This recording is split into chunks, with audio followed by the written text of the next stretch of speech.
Sugar এখন শহরের থেকেও অনেকাংশে বেশি মাত্রায় গ্রামের রোগ। প্রতি 3 জন মানুষের মধ্যে একজন মানুষের সুগার থাকবে বা হবে। শরীরচর্চা করে ওজন কমাতে হবে। সুগারের লক্ষণ অবশ্যই রয়েছে। আমরা সুগারকে মূলত দু ধরনে ভাগ করি। 11-12 বছর বয়সী বাচ্চাদের এই রোগটি হয়, ইনসুলিন ডিপেন্ডেন্ট ডায়াবেটিক রোগীতে পরিণত হয়। রাতে ঘুম হচ্ছে না, বারবার পেচ্ছাপ করতে উঠছেন, টেনশন সুগার হওয়ার একটা খুব বড় কারণ। বর্তমান সময়ে ডায়াবেটিস বা সুগার বা মধুমেহ রোগ দিন দিন বেড়ে চলেছে। ছোট থেকে বড় অধিকাংশ মানুষই নিজের অজান্তে এই রোগের শিকার, হারাচ্ছেন শরীরের গুরুত্বপূর্ণ অঙ্গ। চিকিৎসকদের মতে মানুষ একটু সচেতন হলে বা কিছু উপসর্গ দেখা দিলে চিকিৎসকের পরামর্শ নিলেই এই রোগকে নিয়ন্ত্রণে রাখা সম্ভব। এখন শুধু শহরে নয়, গ্রামের মানুষের মধ্যেও বাড়ছে সুগার। সুগার কি করে বাড়ছে সুগার? কোন কোন উপসর্গ দেখলেই সচেতন হবেন? অবহেলায় সুগার বা ডায়াবেটিস থেকে কি ভয়ানক অবস্থার সৃষ্টি হতে পারে? কি করে নিয়ন্ত্রণে রাখবেন সুগার? এমনই নানান গুরুত্বপূর্ণ খুঁটিনাটি বিষয় নিয়ে আলোচনা করবেন বিশিষ্ট চিকিৎসক তথা ডায়াবেটিস বিশেষজ্ঞ ডক্টর সৌরভ নাগ, এমডি, গোল্ড মেডেলিস্ট। সুগার নিয়ে বলতে গেলে আমাদের কিছু ডেটা নিয়ে প্রথমে আলোচনা করতে হয়। আগেকার দিনে আমরা ভাবতাম সুগার মূলত শহরের রোগ, কিন্তু আস্তে আস্তে ধারণা পাল্টাচ্ছে। সুগার এখন শহরের থেকেও অনেকাংশে বেশি মাত্রায় গ্রামের রোগ। কেন না, আগেকার দিনে শহরের লোকেরা খাওয়া দাওয়া করতো, শরীরচর্চা করতো না, ফলে তাদের ওবেসিটি আসতো এবং ওবেসিটির একটা কারণে এবং ফ্যামিলিয়াল হিস্ট্রির জন্য সুগার বেশি হতো।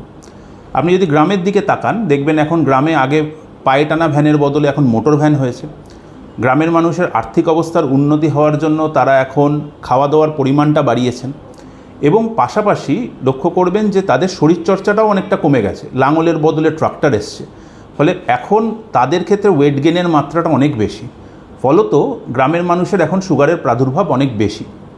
ইন্ডিয়ায় একটা স্টাডি হয়েছে বা এখনও চলছে, যে স্টাডিটাকে আমরা ইনডায়াপ স্টাডি বলি। সেই স্টাডি অনুসারে সিকিম, গোয়া এরা সুগারের ক্ষেত্রে লিডিং পজিশনে রয়েছে।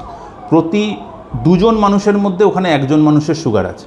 আমাদের পশ্চিমবঙ্গ কিন্তু এখানে পিছিয়ে নেই। আমাদের এখানে যদি খুব ভালো করে স্টাডি হয়, তাতে দেখবেন প্রতি 3 জন মানুষের মধ্যে 1 জন মানুষের সুগার থাকবে বা হবে।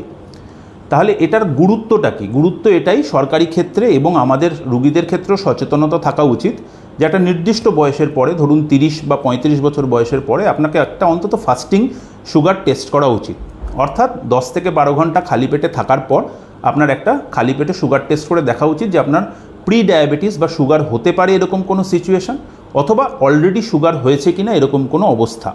যদি আপনি প্রি ডায়াবেটিক হন, মানে আপনার ধরুন সুগার খালি পেটে 100-র ওপরে কিন্তু 126-এর নিচে রয়েছে, তাহলে বুঝবেন আপনি প্রি ডায়াবেটিক। সেক্ষেত্রে আপনাকে শরীরচর্চা করে ওজন কমাতে হবে এবং হাই কার্বোহাইড্রেটযুক্ত খাবার যতটা সম্ভব কমিয়ে ফেলতে হবে, যাতে ভবিষ্যতে আপনি ডায়াবেটিক রোগী বা ওষুধ প্রয়োজন হয় এরকম রোগীতে পরিণত না হন।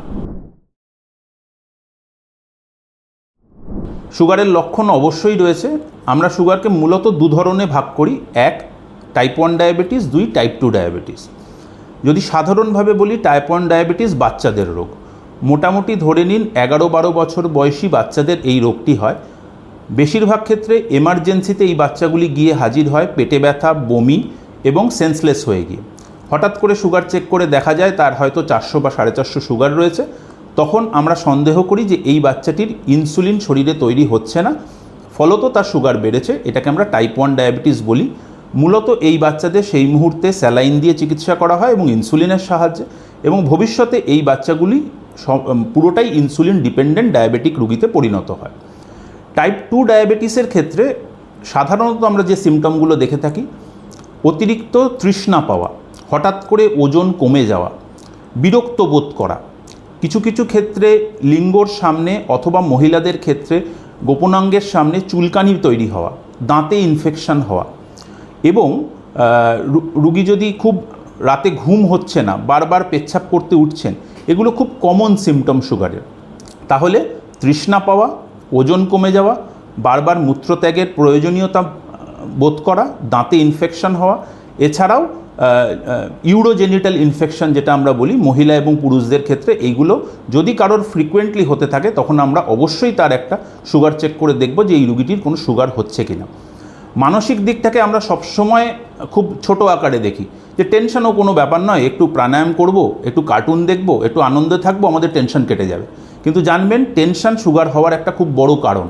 আপনি যদি খুব টেনশন করেন তাহলে আপনার শরীরে স্ট্রেস হরমোন রিলিজ হয়, যেটাকে কর্টিজল বলে। এই কর্টিজল আপনার সুগার বাড়িয়ে দেয়। তাই দীর্ঘদিন ধরে যারা টেনশনে আছেন, রাতে ঘুম কম হচ্ছে, স্ট্রেস নিচ্ছেন এবং খুব বিরক্ত বোধ করছেন, ইরিটেশন হচ্ছে, কারোর কথা সহ্য হচ্ছে না, অল্প কিছুতেই ঘরের মধ্যে অশান্তি তৈরি করছেন, জানবেন এটা কিন্তু সুগারের পূর্ব লক্ষণ হতে পারে। এইগুলোই টাইপ 1 এবং টাইপ 2 ডায়াবেটিসের মূল লক্ষণ। সুগার প্রাণঘাতী বা মারাত্মক শুরুতেই এরকমভাবে আমরা বিশেষিত করব না। সুগার এইভাবে হয়, ধরুন একটি মানুষের 40 বছর বয়সে সুগার হলো এবং সেই মানুষটি যদি প্রথম 5 বছর তার সুগার খুব ভালো করে কন্ট্রোল করেন, তাহলে মানুষটির অন্যান্য অঙ্গহানি হওয়ার সম্ভাবনা অনেকটা কমে যায়। অন্যান্য অঙ্গহানি বলতে চোখের প্রবলেম, রেটিনোপ্যাথি, কিডনির প্রবলেম, নেফ্রোপ্যাথি, হার্ট অ্যাটাক করার সমস্যা, নার্ভের প্রবলেম, এগুলো হওয়ার প্রবণতা কমে। কিন্তু মূলত যাদের প্রথমে সুগার হয় অজ্ঞতার অভাবে, তারা ভাবে যে আমার সেরকম কিছু হয়নি, কোনো সিমটম নেই, আমি কেন ওষুধ খাবো, বা একবার ডাক্তার দেখালো তারপরে আর এলো না। ফলে প্রথম 5 বছরের সুগার কন্ট্রোল বেশিরভাগ রোগীর ক্ষেত্রেই খুব একটা ভালো হয় না। সে কখন খুব চিন্তাশীল হয়ে পড়ে বা চিকিৎসায় আসে, তখন তার কোনো একটা ক্ষতি অলরেডি হয়ে গেছে। চোখের ডাক্তারবাবু বলেছেন আপনার রেটিনা ড্যামেজ, এবার আপনাকে সুগারটা কন্ট্রোল করতে হবে। হার্টের ডাক্তারবাবু বলেছেন আপনার হার্ট অ্যাটাক হয়েছে, এবার সুগার কন্ট্রোল করতে হবে।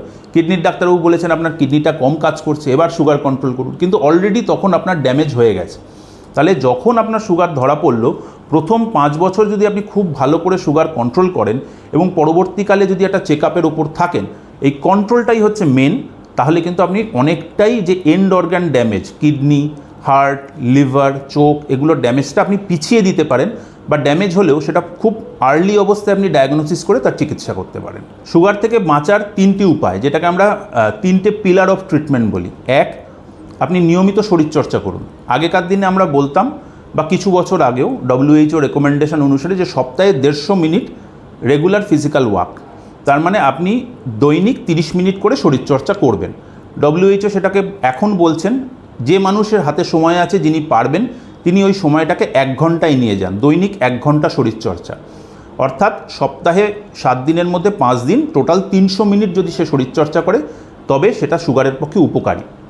গর্ভবতী মহিলাদের ক্ষেত্রে আমরা এটা 150 মিনিট প্রতি সপ্তাহে রাখছি, এবং যারা জেরিয়াট্রিক পেশেন্ট অ্যাবভ 60, যারা অতটা ভালো হাঁটাচলা করতে পারেন না, তাদের ক্ষেত্রে 150 থেকে 300 মিনিট সপ্তাহে এই রেঞ্জটা রাখছি। এর পাশাপাশি সপ্তাহে 2 দিন রেজিস্ট্যান্স ট্রেনিং করতে হবে। রেজিস্ট্যান্স ট্রেনিং মানে আপনি কোনো একটা জিনিসকে পুশ করছেন অথবা পুল করছেন, ফলে আপনার মাসেলের স্ট্রেংথ বিল্ড আপ হবে। সেটা আপনি গিয়ে জিমে গিয়ে ওয়েট লিফটিং করতে পারেন, আপনি ঘরে কোনো ভারী জিনিস ওঠানামানো করতে পারেন, যাতে আপনার মাসেলের স্ট্রেংথ বৃদ্ধি হয়। তাহলে হাঁটা, জগিং, সুইমিং, সাইক্লিং, এগুলোকে আমরা অ্যারোবিক এক্সারসাইজের মধ্যে ফেলছি। এর পাশাপাশি সপ্তাহে 2 দিন যদি রেজিস্ট্যান্স ট্রেনিং করা যায়, তাহলে গ্লুকোজ কন্ট্রোল অনেকটা বেটার হবে। বাচ্চাদের ক্ষেত্রে বা শিশুদের ক্ষেত্রে আপনারা লক্ষ্য করবেন যে অনেক শিশুই আজকাল ছোটোবেলা থেকেই জন্মানোর পর মায়ের দুধের বদলে প্যাকেটজাত দুধ খাচ্ছেন। ছোটোবেলায় বার্গার, পেস্ট্রি, এই ধরনের জিনিস খেয়ে চাইল্ডহুড ওবেসিটি নিয়ে আসছে। যে বাচ্চাগুলির জানবেন ছোটো বয়সে ওজন বেশি, সেই বাচ্চাগুলি যদি ফ্যামিলি হিস্ট্রি থাকে সুগারের, তার কিন্তু 25-26 বছর বয়সের পর থেকেই সুগার আসার সম্ভাবনা খুব প্রবল। তাই বাবা মাদের উদ্দেশ্যে যেটা বলার, যে বাচ্চাকে পড়াশুনোর পাশাপাশি দৈনিক 1 ঘন্টা ছেড়ে দিন, যা খুশি তাই করুক, মাঠে গিয়ে দৌড়দৌড়ি করুক, খেলাধুলা করুক, সুইমিং করুক, ঘরের মধ্যে ছুটোছুটি করুক, যা খুশি তাই করতে দিন। বাচ্চাদের অন্তত দৈনিক 1 ঘন্টা শরীরচর্চা করা খুবই জরুরি। এই নয় যে তাকে অ্যাথলেটিক কোনো টুর্নামেন্টে গিয়ে প্রথম স্থান অধিকার করতে হবে। সে তার নিজের জীবন সুন্দর করার জন্য, বন্ধুবান্ধবের সাথে মনোনিবেশ করার জন্য, নিজের মনের বিকাশের জন্য 1 ঘন্টা দৌড়বে মাঠে। ডাক্তারবাবুদের কাছে আসার মূল উদ্দেশ্য হচ্ছে সঠিক গাইডেন্স পাওয়া এবং কিভাবে আপনার সুগারটাকে কন্ট্রোল করবেন, আপনার শরীরের কোনো অঙ্গে সুগারের জন্য কোনো সমস্যা হচ্ছে কিনা সেটা জানা। প্রাথমিকভাবে আমরা যখন কোনো রুগী পাই, তখন আমরা বেসলাইন কিছু টেস্ট করাই, urea creatinine, spot urine albumin creatinine ratio, ফলে আমরা তার কিডনির অবস্থা জানি। তাকে আমরা চোখের ডাক্তারের কাছে পাঠিয়ে রেটিনা চেক আপ করাই। রুগীর বেসলাইন একটা ইসিজি, একটা ইকো হয় তার হার্টের পজিশন জানার জন্য। এছাড়াও কোলেস্টেরল, থাইরয়েড, এগুলো অ্যাসোসিয়েটেড টেস্ট করে আমরা দেখি যে অন্য কোনো হরমোনাল সমস্যা তার হচ্ছে কিনা। এই রিপোর্টের ওপর ভিত্তি করে আমরা রুগীদের ওষুধ দিই এবং রুগীদের আমরা এই বার্তা দিই, আপনারা রেগুলার শরীরচর্চা করুন, খাদ্যাভ্যাস নিয়ন্ত্রণ করুন, কার্বোহাইড্রেটযুক্ত খাবার কম খান, প্রোটিনযুক্ত খাদ্য বেশি করে খান এবং পাশাপাশি খুব স্ট্রেসলেস একটা লাইফ লিড করুন, রেগুলার যোগব্যায়াম করুন, গান শুনুন, সকালে উঠে 1 ঘন্টা নিজেকে দিন, বাড়ির লোকের সাথে খোলা মনে আলোচনা করুন। সবসময় শুধুমাত্র পরিশ্রম, টার্গেট, সেলস এগুলোর বাইরেও একটা জীবন আছে, মাঝে মধ্যে ঘুরতে যান, এগুলো সুগার কন্ট্রোলের জন্য কিন্তু খুবই প্রয়োজনীয়। পাশাপাশি এটা বুঝতে হবে যে প্রতি 3 থেকে 6 মাস অন্তর ডাক্তারবাবুর কাছে এসে সুগারের ওষুধের ডোজটা অ্যাডজাস্ট করা, যদি আপনি ইনসুলিন নিচ্ছেন ইনসুলিনের ডোজটা অ্যাডজাস্ট করা, এগুলো কিন্তু খুবই গুরুত্বপূর্ণ। ডাক্তারবাবু আপনাকে গাইড করতে পারবেন যে কোন ওষুধটা সেই সময়ের জন্য আপনার সুটেবল। জানবেন যে রুগী সুগার হচ্ছে সারা জীবন সে একই ওষুধ খেয়ে যাবে এটা কখনোই সম্ভব না।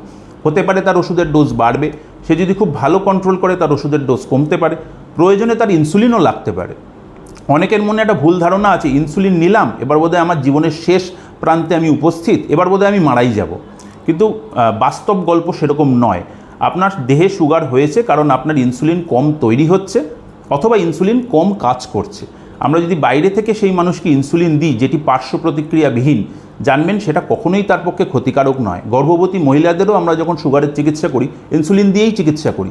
তাই ইনসুলিন যদি আপনার প্রয়োজনীয়তা হয়, ডাক্তারবাবু যদি মনে করেন যে হ্যাঁ এই রুগীর সুগার কন্ট্রোলের জন্য ইনসুলিন প্রয়োজনীয়, তাহলে অবশ্যই ডাক্তারবাবুর পরামর্শ মেনে তার চলা উচিত। আপনার ও আপনার পরিবারের সদস্যদের শারীরিক ও মানসিক সুস্থতা অনেকটাই আপনার হাতে।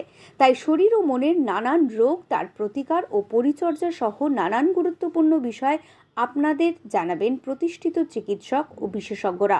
আপনাদের কোনো প্রশ্ন থাকলে বা কোনো বিষয় জানতে হলে আমাদের মেসেজ বক্সে লিখে জানান। আর ফলো করুন আমাদের ফেসবুক পেজ এবং অবশ্যই সাবস্ক্রাইব করুন আমাদের YouTube channel digital news Bangla এবং ডিজিটাল নিউজ বাংলা হেলথ। দেখুন আমাদের খবর। ভালো লাগলে অন্যদের শেয়ার করে তাদেরকেও দেখার সুযোগ করে দিন। নিজে সুস্থ থাকুন, অন্যদের সুস্থ রাখুন।